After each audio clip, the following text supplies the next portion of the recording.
Bismillahirrahmanirrahim. Assalamualaikum warahmatullahi wabarakatuh. Selamat berjumpa kembali dengan mata pelajaran IPA kelas 9 semester 1 dengan bab reproduksi pada tumbuhan untuk memenuhi kompetensi dasar 3.2, yaitu menganalisis sistem perkembangbiakan pada tumbuhan dan hewan serta penerapan teknologi pada sistem reproduksi tumbuhan dan hewan. Terus kompetensi dasar 4.2 menyajikan karya hasil perkembangbiakan pada tumbuhan. Tujuan pembelajaran ini adalah untuk menjelaskan reproduksi seksual dan aseksual pada tumbuhan, mengembangbiakan tanaman dengan cara reproduksi aseksual buatan, menjelaskan reproduksi pada hewan, mengidentifikasikan cara reproduksi pada hewan. Mari kita mulai reproduksi pada tumbuhan, di mana reproduksi pada tumbuhan itu ada yang vegetatif dan generatif.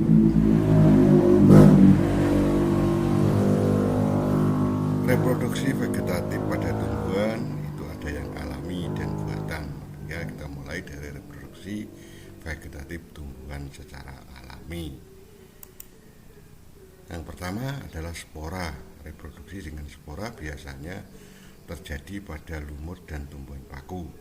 Spora tumbuhan lumut dibentuk oleh generasi sporofitnya, yaitu di dalam sporangium atau di dalam kotak spora. Spora tumbuhan paku dihasilkan oleh daun fertil atau sporofil pada permukaan bawah daun atau di tepi-tepinya daun. Selanjutnya, vegetatif alami tumbuhan yaitu fragmentasi, yaitu perkembangbiakan dengan cara memisahkan diri dari koloni induknya dan tumbuhan menjadi individu baru. Pada umumnya, fragmentasi terjadi pada ganggang hijau yang berbentuk filamen, misalnya Hydrodictyn sp.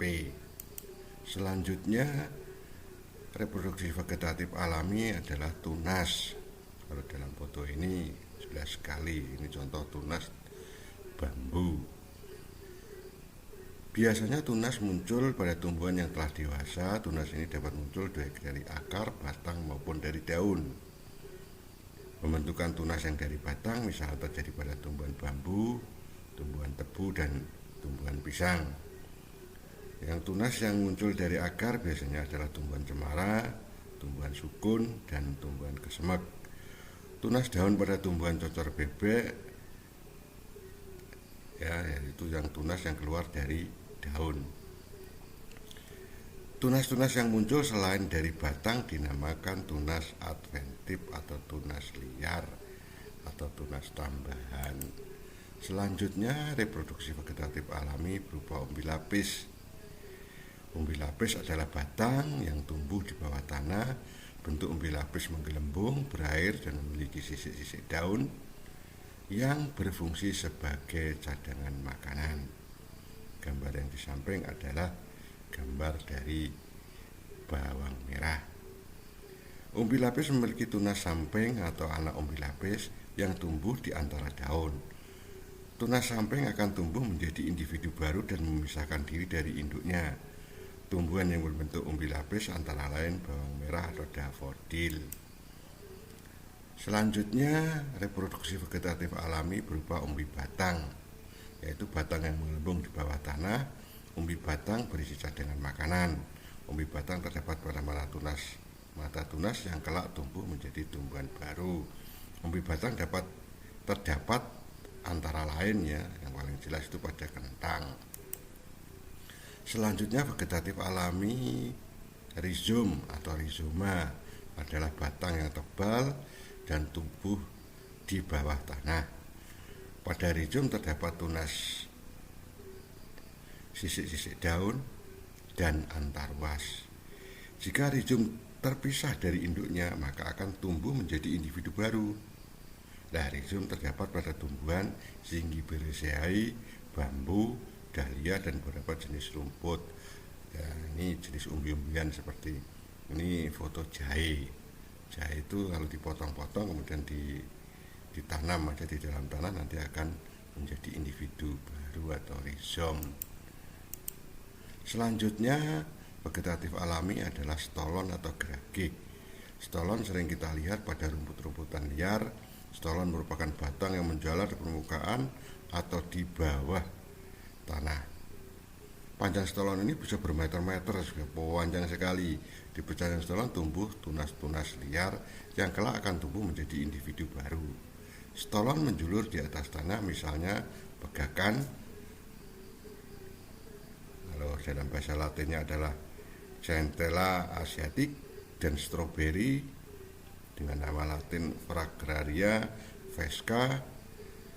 Sedangkan yang menjalar di bawah tanah misalnya rumput teki dengan nama Latin Cyprus rotundus. Reproduksi vegetatif selanjutnya adalah reproduksi vegetatif secara buatan. Kalau tadi alami, sekarang buatan. Buatan berarti ada campur tangan dari manusia.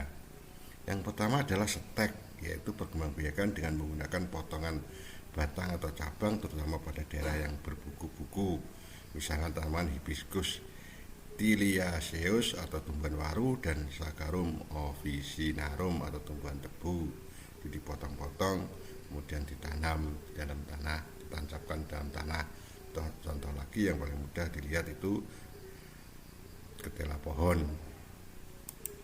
Selanjutnya vegetatif buatan berupa cangkok, yaitu perkembangbiakan dengan membuang sebagian kulit dan kambium secara melingkar pada cabang batang, lalu ditutup dengan tanah yang kemudian dibungkus dengan pembalut. Bisa menggunakan pembalut sabut atau plastik. Setelah akar tumbuh, batang dipotong kemudian ditanam. Cangkok hanya dapat dilakukan pada tumbuhan yang tergolong dikotil, terutama buah-buahan. Ini contoh tumbuhan yang dicangkok di beberapa tempat sehingga nanti bisa menjadi beberapa individu baru atau anakan dari pohon tersebut dengan kualitas yang sama dengan induknya. Selanjutnya vegetatif buatan itu mengenten, adalah menyambung dua jenis tumbuhan yang berbeda. Mula-mula biji tumbuhan disemaikan, setelah tumbuh sebesar yang diinginkan lalu dipotong dan disambung dengan potongan cabang atau ranting jenis tumbuhan lain yang kualitasnya lebih bagus dan diameter batangnya kurang lebih sama, lalu dibalutkan dan diikat kuat. Nah, ini biasanya yang atas itu yang kualitasnya bagus, yang bawah itu yang perakarannya bagus. Reproduksi vegetatif buatan selanjutnya adalah okulasi, yang pada dasarnya sama dengan mengenten, tetapi tumbuhan yang ditaruh di atas hanya diambil mata tunasnya saja, atau biasa disebut juga dengan menempel. Kedua macam tumbuhan yang diokulasi biasanya mempunyai kelebihan-kelebihan tersendiri, misalnya tumbuhan jeruk yang perakarannya kuat. Selanjutnya vegetatif buatan itu merunduk atau menundukkan cabang atau batang tumbuhan hingga masuk ke dalam tanah. Pada bagian yang ditimbun tanah tersebut kemudian akan muncul akar setelah perakarannya kuat, lalu batang dipotong dan dipisahkan dengan induknya. Selanjutnya adalah reproduksi generatif atau reproduksi yang melalui proses penyerbukan atau pembuahan. Sebelum berbicara tentang reproduksi generatif, kita lihat dulu penampang bunga, di mana di penampang bunga ini kita akan melihat adalah tempat untuk proses penyerbukan. Makanya kita pelajari ini dulu, kita lihat yang terdiri dari beberapa bagian. Ada mahkota bunga yang biasanya berwarna-warni, ada benang sari, dan ada kepala sari. Nanti di kepala sari yang disebut sari yang nanti akan terbang atau melekat pada kepala budik sehingga terjadi proses penyerbukan. Terus agak masuk ke dalam ada bakal biji yang biasanya agak dekat dengan dasar bunga. Kemudian di bawahnya mahkota ada kelopak-kelopak bunga. perkembangan khusus untuk tumbuhan spermatobita melalui dua peristiwa penting, yaitu penyerbukan dan pembuahan. Penyerbukan adalah sampainya serbuk sari ke kepala putik untuk gimnospermae berdasarkan asal serbuknya atau asal serbuk sarinya. Penyerbukan dapat dibedakan beberapa macam. Nanti kita lihat tabelnya di belakang setelah slide ini. Agar serbuk sari sampai ke kepala putik, maka dalam penyerbukan ada hal-hal yang menjadi perantaranya. Antara lain bisa dibantu oleh angin, oleh air, oleh hewan, dan oleh manusia. Nah, ini adalah tabel penyerbukan dari asal serbuk sari. Jika serbuk sarinya dari satu bunga yang sama disebut penyerbukan sendiri atau autogami. Jika serbuk sarinya dari bunga lain tapi masih dalam satu pohon disebut penyerbukan tetangga atau gyutonogami.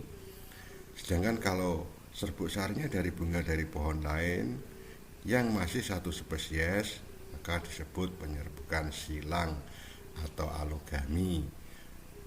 Atau lagi jika serbuk sarinya dari bunga lain yang berasal dari varietas yang lain, itu disebut dengan bastar. Nah, pada proses penyerbukan yang dibantu oleh angin dinamakan anemogami, yaitu serbuk sari yang ke kepala putik dibantu oleh angin. Nah, ciri-ciri bunga penyerbukannya secara anemogami adalah sebagai berikut. 1. Bunga tidak berwarna cerah, biasanya hijau dan tidak terdapat kelopak bunga. Bunganya biasanya tidak berbau, tidak memiliki kelenjar madu. Benang sari bertangkai panjang dan berjumbai di luar bunga. Putiknya melekat di tengah. Serbuk sari sangat banyak, kecil, seperti bubuk, kering, ringan, dan permukaannya halus. Struktur bunganya sederhana. Putik berbentuk spiral atau pensil sehingga membentuk permukaan yang lebih besar untuk memudahkan menangkap serbuk sari. Nah, anemogami dapat terjadi pada rumput-rumputan. Dengan digambarkan di sini adalah contohnya adalah tanaman jagung. Selanjutnya penyerbukan yang dibantu oleh air atau disebut hidrogami, di mana serbuk sari ke kepala putik dengan bantuan air. Lazimnya ini terjadi pada tumbuhan air, misalnya hidrilla, enceng gondok, dan teratai. Seperti contoh di atas adalah enceng gondok. Selanjutnya penyerbukan yang dibantu oleh serangga atau disebut entomogami. Biasanya terjadi pada tumbuhan yang menghasilkan madu dan serbuk sari. Nah, contoh hewannya bisa kupu-kupu, bisa lalat, bisa kumbang, dan lebah.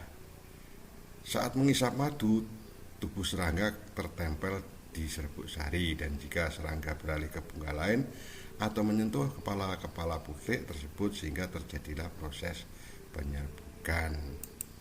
Nah, ciri-ciri bunga yang diserbuki oleh serangga adalah sebagai berikut. Mahkota dan benang sarinya biasanya berwarna cerah sehingga mengundang dan memikat serangga untuk hinggap. Memiliki kelenjar madu, benang sari ya di dalam bunga. Antera atau kepala sari bersatu di bagian dasar atau belakang. Serbuk sari hanya sedikit besar seperti tepung, agak berat, lengket, dan kadang-kadang permukaannya berukir. Putiknya lengket dan kecil. Struktur bunganya termodifikasi untuk tempat mendarat dan makan bagi serangga. Nah, bunganya biasanya berbau harum sehingga mengundang serangga untuk hinggap. Selanjutnya reproduksi generatif dengan bantuan burung. Nah, bunga yang dipolinasi oleh burung biasanya mengandung madu dan air serta warnanya merah atau mengandung unsur warna merah karena burung peka terhadap warna ini. Selain itu, bentuk bunga yang diserbuki oleh burung biasanya khusus. Contohnya, bunga yang diserbuki oleh burung kolibri memiliki tabung nektar yang panjang dan sempit sehingga burung kolibri menjilat madu dengan lidahnya yang tipis dan panjang karena kolibri paruhnya juga cukup panjang, walau burungnya kecil. Ini burung yang bisa terbang di tempat, seperti pesawat itu, seperti helikopter. Selanjutnya penyerbukan yang dibantu oleh kelelawar. Nah, ini biasanya mekarnya di malam hari, berukuran besar, warnanya cerah, dan letaknya tidak tersembunyi. Terus selanjutnya penyerbukan yang dibantu oleh siput, yaitu pada tumbuhan yang sering dikunjungi oleh siput. Selanjutnya adalah penyerbukan yang sengaja dilakukan oleh manusia atau disebut antropogami. Misalnya penyerbukan pada bunga tumbuhan vanili dan beberapa jenis anggrek. Penyerbukan dengan perantara manusia biasanya dilakukan karena bunga tersebut tidak dapat menyerbuk dirinya sendiri, atau karena manusia ingin melakukan persilangan buatan untuk mencari varietas baru dengan kualitas yang baru atau yang lebih baik. Sekian dulu perjumpaan kali ini tentang reproduksi tumbuhan, dan saya akhiri. Wassalamualaikum warahmatullahi wabarakatuh.